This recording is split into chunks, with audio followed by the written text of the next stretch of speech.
jadi pada hari ini saya sedang bersama Ibu Agnesia Erni. Beliau adalah Komisioner Bawaslu Kabupaten Ketapang. Gimana Ibu, kabarnya sehat?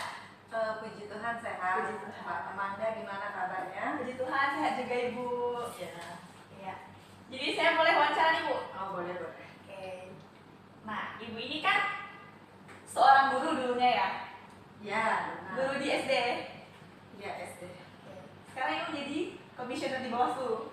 Untuk sementara ini sampai hari ini saya menjadi Komisioner Bawaslu di Kabupaten Ketapang. Iya. Nah Ibu, yang pertama, apa sih makna kerja menurut Ibu?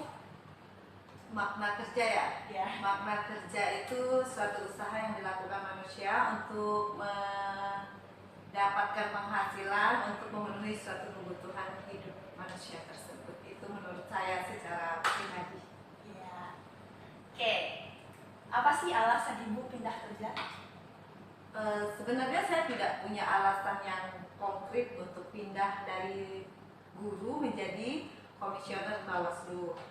Sebenarnya saya berlatar belakang pendidikan di guru SD, sama seperti Mbak Manda ya. Iya. Saya juga lulusan Sanata Dharma di jurusan pendidikan guru sekolah dasar. Pernah juga saya menjadi guru di beberapa sekolah. Tapi saya punya tipe secara pribadi itu suka dengan tantangan dan hal-hal yang baru. Makanya saya setiap ada lowongan pekerjaan yang menurut saya ini menantang, bagi saya akan mencoba walaupun itu diterima atau tidak. Itu alasannya. Oh iya, beliau ini ternyata guru saya waktu SD dulu guys. Oke. Nah, mengapa sih Ibu tertarik untuk bekerja di Bawaslu bukan di tempat yang lain? Saya tidak menentukan tertarik di bidang apapun, baik di Bawaslu, karena saya sebelum di sini juga pernah bekerja di beberapa perusahaan sebagai sekretaris general manager ataupun accounting di suatu perusahaan perkebunan kelapa sawit. Jadi ketertarikan atau kenapa saya memilih Bawaslu kemarin ada lowongan, saya mencoba berkompetisi dengan teman-teman dan saya lulus. Itu tujuan saya. Sebenarnya tidak ada tujuan yang pasti untuk bekerja di sini, cuman karena keterima ya saya mulai harus menyesuaikan diri dalam bidang kepemiluan. Iya. Ada kesulitan nggak Bu sepanjang kerja di Bawaslu? Pada dasarnya dimanapun kita bekerja itu Mbak Manda pasti ada kesulitan, apalagi di awal kita memang bukan basic dari seorang dari latar belakang pendidikan hukum, bukan dari visipol, politik dan sebagainya, tapi kita harus bekerja menyesuaikan diri dengan lingkungan yang berbau politik, hukum. Di situ kita jadi harus semakin banyak membaca dan belajar lagi, menyesuaikan diri dalam kegiatan-kegiatan pekerjaan kita. Kalau nggak salah Ibu melanjutkan S1 di hukum ya? Saya mengambil karena saya berkecimpung di dunia politik, akhirnya saya juga mencoba mengambil kuliah lagi di hukum.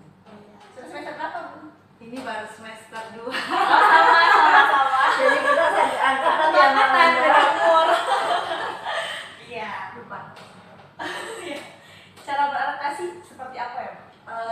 Beradaptasi itu dimanapun kita bekerja Mbak Manda, jadi kita harus menyesuaikan diri dengan karakter orang yang berbeda-beda. Ya pada dasarnya saya awal masuk di sini saya harus lebih banyak membaca, mempelajari aturan apa sih yang ada di Bawaslu, apa sih pekerjaan yang harus kita lakukan. Jadi dari situ penyesuaiannya terlebih dahulu saya lebih banyak kan membaca. Ya, seperti itu. Ibu dulu jadi guru berapa tahun? Saya pernah menjadi guru pertama kali di 2012 itu cuma 3 bulan. Dari situ karena tadi kan dari apa sih makna bekerja menurut saya itu untuk mendapat penghasilan. Tidak bisa saya pungkiri, saya mencari penghasilan yang menurut saya lebih dari yang waktu itu saya kerjakan. Akhirnya saya pindah. Itu yang pertama saya 3 bulan, terus saya lagi setelah bekerja di perusahaan saya masih terpanggil lagi kan, ingin menjadi guru lagi karena merasa sayang saya menyelesaikan studi sekian tahun tapi tidak digunakan, dan saya juga sebenarnya suka dalam mengajar, suka sama anak-anak. Akhirnya saya mengajar lagi dalam waktu cuma 1,5 tahun, dan akhirnya sekarang saya di Bawaslu. Jadi mengajar itu tidak terlalu lama. Kalau kerja di perusahaan berapa lama? Di perusahaan itu ada 2 kali perusahaan, ada 1,5 tahun sama 2 tahunan. Jadi saya udah banyak berpindah-pindah pekerjaan. Itu tidak baik dicontoh ya Mbak. Iya ya. Lumayan banyak ya pengalaman bekerjanya. Nah, selama bekerja apakah Ibu pernah mengalami kesulitan seperti ada masalah dalam dunia pekerjaan? Dan bagaimana sih cara Ibu mengatasi permasalahan tersebut?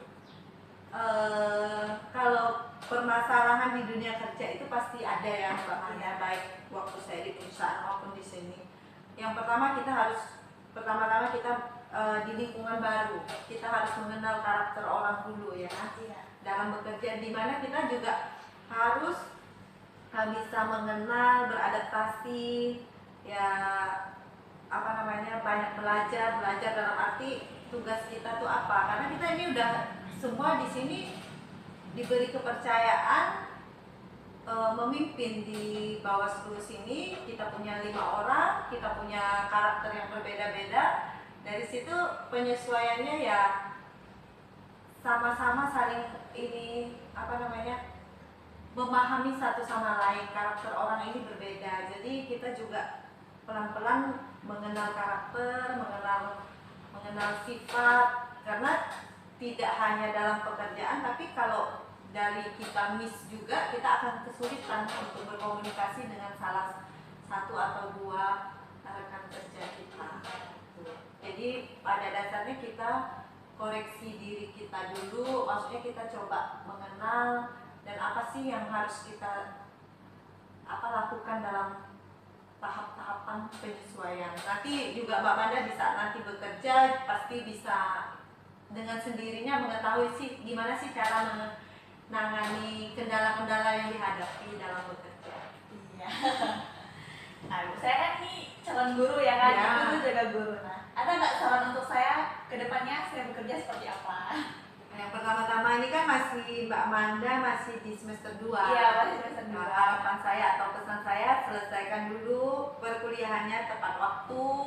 Amin. Amin ya. Terus Mbak Manda kan bisa kembali lagi ke kampung halaman, ke Kabupaten Ketapang, karena kita masih membutuhkan banyak guru yang dari daerah kita sendiri. Terus di daerah kita di pedalaman juga masih banyak anak-anak yang putus sekolah. Jadi inilah tugas kita kaum muda untuk menjadi contoh teladan bagi orang-orang yang ada di desa. Karena kita kita sekarang berada di kabupatennya ya Mbak Manda, tapi di kampung-kampung kan masih kesadaran orang tua untuk menyekolahkan anak itu masih agak rendah ya. Jadi dari situ itu juga tugas kita kaum muda, Mbak Manda, kembali untuk mencerdaskan masyarakat yang ada di pedalaman. Itu sih harapan dan pesan saya.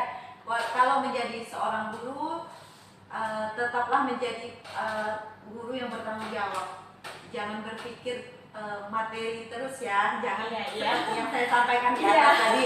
Walaupun kalau saya punya pandangan bekerja itu ingin mendapatkan penghasilan, tapi istilah dalam keguruan itu kan guru itu pahlawan tanpa tanda jasa. Jadi Mbak Manda kalau pengen menjadi guru, kesampingkan masalah penghasilan, tapi tujuan apa yang Mbak Manda ingin capai menjadi seorang guru. Mungkin itu saja pesan dari saya.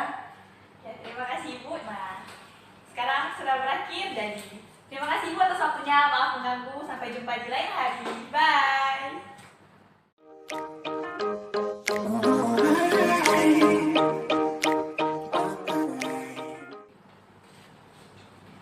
Halo semuanya. Jadi pada hari ini kami tunjukkan sama